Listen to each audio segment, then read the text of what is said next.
It's okay. All players face the adjustment of playing on the much bigger stage of college football, but it seems like Justin Combs should be ready for the bright lights. After all, he's the son of hip-hop mogul Sean Combs, better known as P. Diddy. Justin making a name for himself on the field, and he's heading to UCLA. Scouts Brandon Huffman sat down with the future Bruin. You've been under the microscope, you're on a television show, obviously everybody knows who your father is. How hard has it been growing up in that setting and then trying to set yourself as your own person, as a football player? Yeah.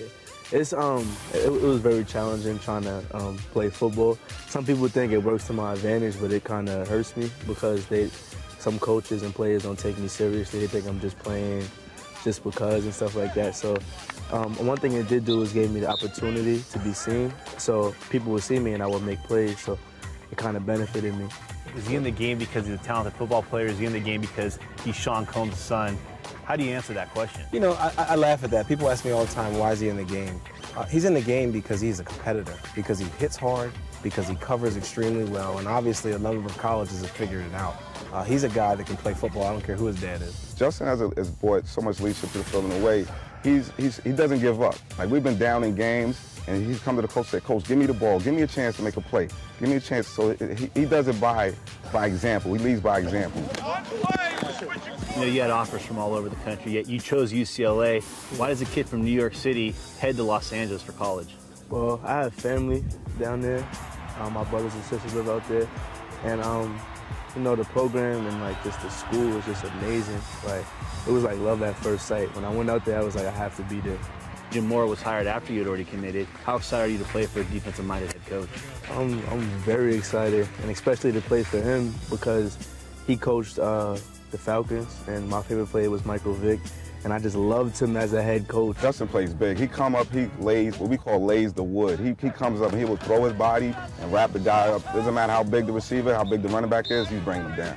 He's also an excellent student, a 4.0 student. You know, how is that translated onto the football field? That kid is amazingly smart. Sometimes he knows the scheme before me. I walk into the practice on Monday. I've studied all day Sunday.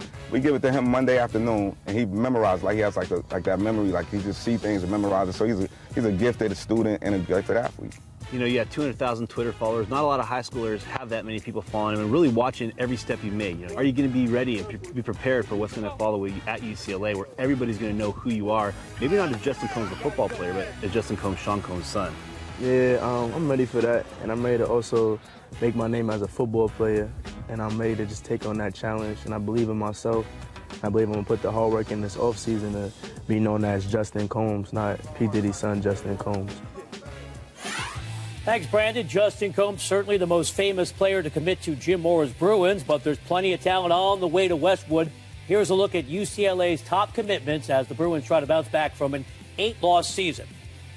One of Jim Moore's first hires was offensive line coach Adrian Clem. It seems like Clem could be even more important in Westwood for what he could do in recruiting, right? Kids just love this guy, and he will be very important in the recruiting efforts down the stretch. Across town in L.A., Lane Kiffin dealing with the first year of scholarship restrictions at USC. Currently, the recruiting class outside the top 25.